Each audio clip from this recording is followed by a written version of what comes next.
Hello and welcome back to the channel. Today we're going to be looking at Cash Cleaner Simulator and a more in-depth review now that I've been able to play for a few hours. So this is on PS5, it's on the store at $15.99 and it released around about 2 weeks ago now. There are a couple of different versions on the store, so what I would suggest is just having a look at the reviews first to see which one feels like the best fit for you. This is one of the more pricier options, but I think that then results in a more polished game. So you can see there I've got 4 hours and 48 minutes of playtime in. And we've got to a point where we've started to unlock some of the different areas. So let's start with the kind of premise behind the game, is that we are in debt to what seem to be some gangsters. We need to repay our debt of $1 million up in the piggy bank up there, which you can see I've only got 20,000 in there at the moment. So we're going to start in this area, and there will be a tutorial that takes us through the basics of movement and whatnot. You've got your heads up terminal here, which guides you through different quests. And so, as the title would suggest, we are going to be cleaning cash. So we have a couple of things at our disposal. We will, when we take jobs, we'll have cash come in through a chute up here. And then we have to then fulfill the criteria of what they need. So that might be that they need an amount of money just in $100 bills in a particular bag or something like that. So as you can see, I've got a bit of a collection of them here. Quite early into the game, you'll be able to unlock the cash counter here. So the way that works is you've got two buttons essentially. You've got this one here where you can change the denomination, and then you got a start button as well. So what you'd essentially do, if I hold R2 to pick up a stack of notes, it will pick up 100 notes. We can pop them into the machine there, and then if we press start, what will happen is it will then sort through the cash, retain only the $10. So top tip number one from me is I would keep changing the angle of the cash sorter here. So as you can see, it spits out all the notes that aren't the denominations that you want. If you keep doing that in the same pile, essentially you're going to be repeating the process. So I would go through this entire pile, do all the tens, or I'd start with the higher denominations, the hundreds, and then work my way down. As I've gone through one of those, then holding down the R2 button means that we can pick it up, or one means that we can place it, and we can then change the denomination.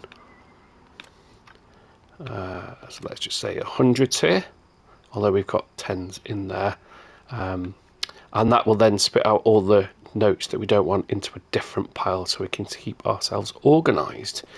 Once it reaches a set number, so I think for hundreds, once you get to 10,000, the machine will stop and you can then band your money. So I'll just show you that quickly. So we can pick up our notes like so. So we've got 28 in there. I'd want to do more than that before banding it. But if we hit the square button, then that will give us a nice pile of what we know is $10 bills, and we've got 28 in there. So try and keep those in two different piles. At this point in the playthrough, I have two tables. So this one over here is nice round numbers. Just pop that back down on there. So you can see here that I've got hundreds, and I've got 100 of them. So I know I've got a nice round number in there, and I'll keep them in piles. So what that means is from the cycle, if you want to get organized in that respect, you can take all your cash, you can sort them out into the piles, and that means that we can fulfill the jobs fairly easily. The jobs themselves are going to come through a cell phone, which we can bring up pressing triangle, and there's a couple of different options here. So first and foremost, we have the dark net, which is where we're going to take jobs, and as we click on them, you will see there it tells us what we need to do to fulfill them. So this one, we need to load out $50,000 in $50 bills in a large box. once we've accepted that, which I won't do just at this point, then we can keep track of our tasks via this one here. As you can see here that it's showing all the jobs that I've fulfilled so far. We then have, I've not done the settings one yet. I'll have a look what that is. Okay, so we can have notifications on there. That's quite good.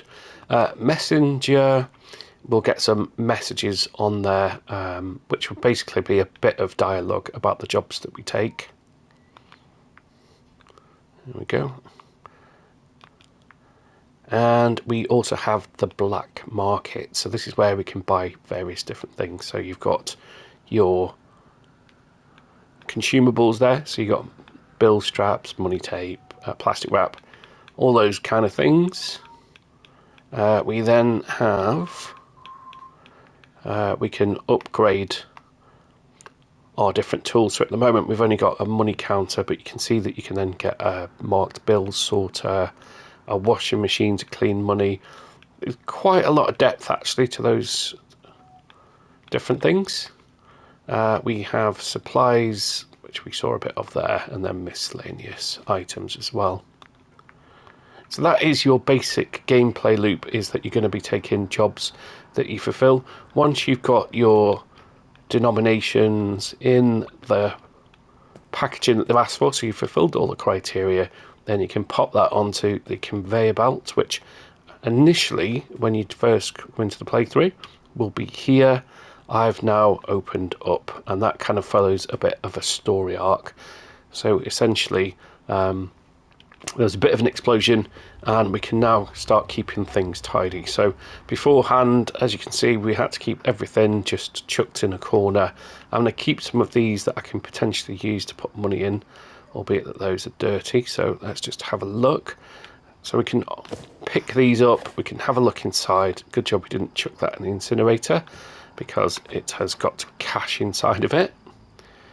So to grab that, as you can see on the screen, we can press, which one is it? It is L1 and R1 to grab a pile of cash, and then R1 to add to the pile over there.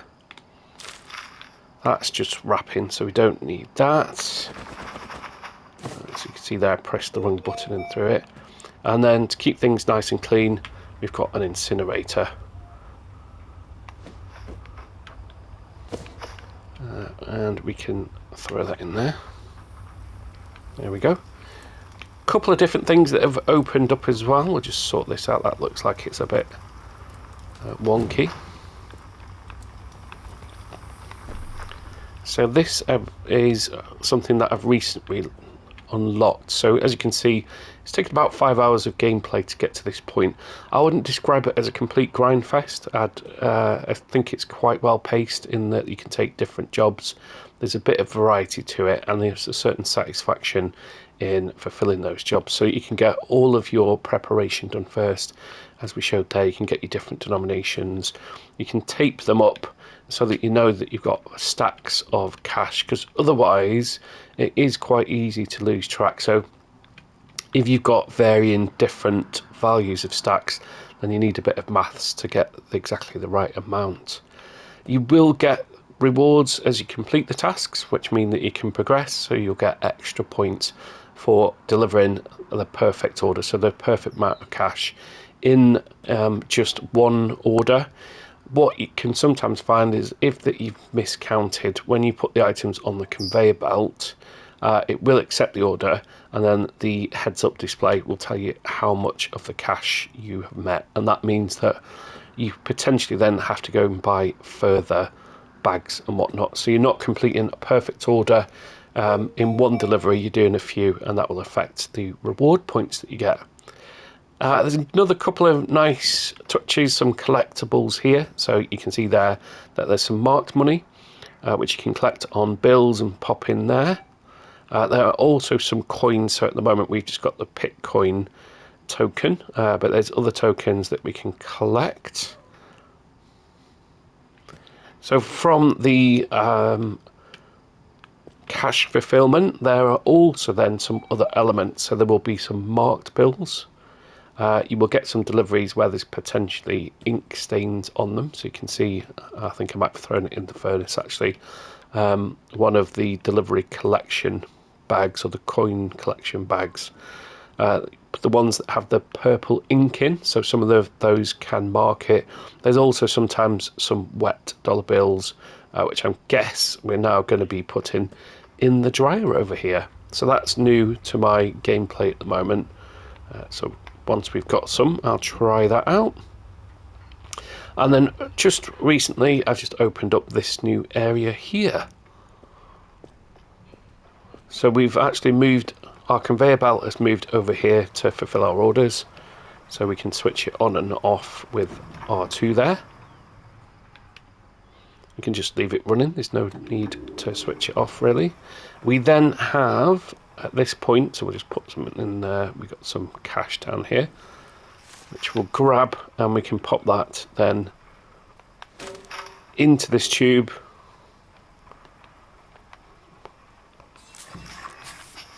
Hit the button, and that will go into the piggy bank there. Very Squid Games. So it looks like there's further options to open here in this dome area. It looks like there's some criteria to fill, so unlock relax areas. We've fulfilled 8 of the 9 requirements, and it's going to cost us $5,000 to open it, or currency, whatever denomination. Upper area, again, we've got 8 of 9 requirements, and it's going to cost us 5,000 to then open it up. So I don't think we can do that at this point, no, because we've not got enough of the requirements.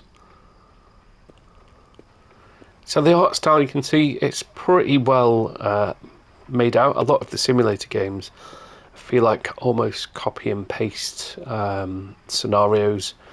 Oh, there's a box over there. Yeah, sorry, this one is a bit more stylized, and there's a bit more substance to it as well. So as I mentioned there, we've got some marked bills. I believe then there are also different currencies that you're going to have to sort as well. So we're going to progress nicely through the gameplay loop to then move on to those different aspects so that we can make cash as we go. So as well as rewards, we'll get some cash for our jobs. So you could probably see up there that I've currently got $4,230. If we have a look on the black markets, and let's go over to tools to see what we can have.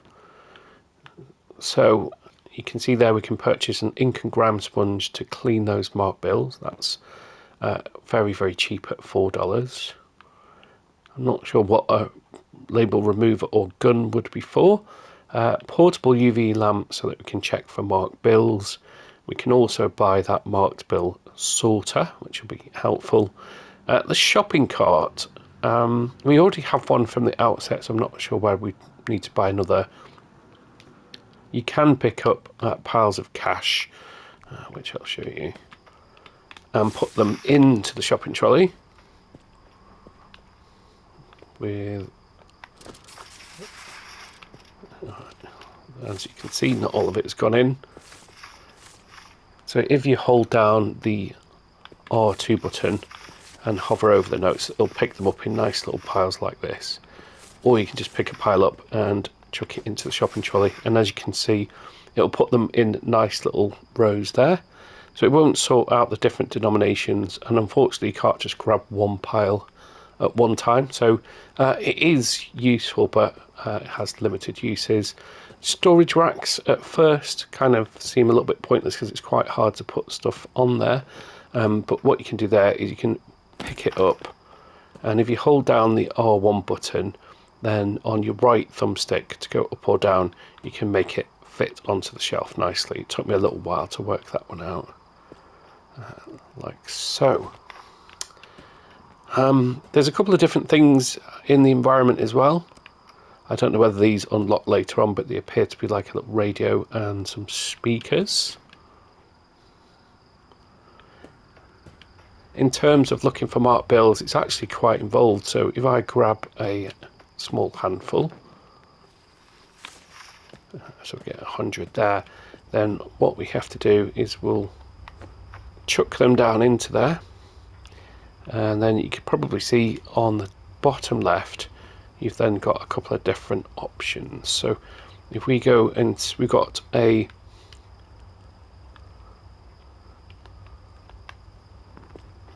where are we?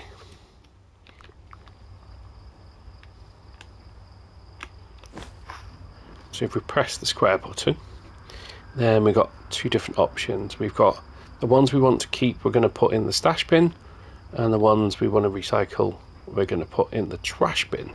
So what we want to be able to do is if we turn on the ultraviolet lamp there, then you can see that anything with a yellow coin on means that it's a genuine bill and not counterfeit. So this will come into play later on in the gameplay loop, where you have to go through and remove any counterfeit money.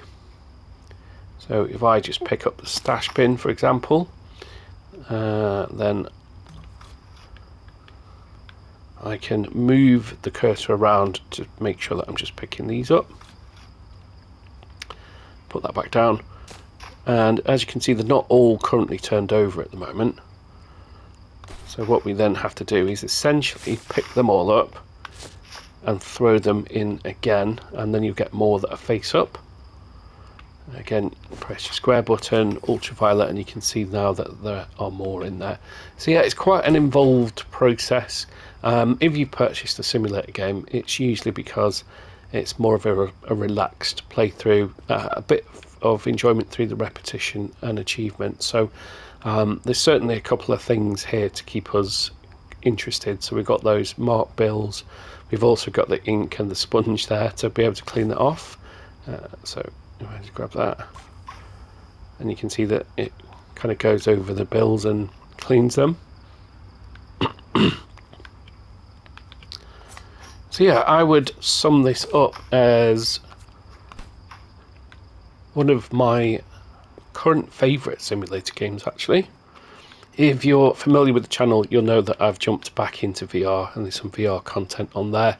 I've also been playing Tavern Manager Simulator, which I've really enjoyed as well. So those two are more recent releases, and actually we do seem to be getting more of a trend towards more polished titles, rather than what feels like the quick cash grabs where there's essentially a box which is some kind of shop where it's a bit of a kind of slow and tedious grind, or on the other end of things that everything unlocks really quickly and you're only getting a few hours for your money. They tend to be cheaper on in terms of the games. It's not like a massive open world game, and they tend to be smaller studios or indie developers, but I would highly recommend this. As you can see, about just shy of 5 hours of play, which I've enjoyed. We're still getting to the point where we're going to unlock different aspects to the gameplay. So yeah, it's a recommend from me. If you've picked this game up yourself, I'd like to hear your comments. How are you enjoying it? Is there other elements that I can look forward to? Should I stick with it? Because at the moment I am also going through the subscription games. So there's a couple of free games that drop each month, and I'm going to be uploading some videos of that whilst I essentially go through them, give them a bit of a try to see whether they're for me or not.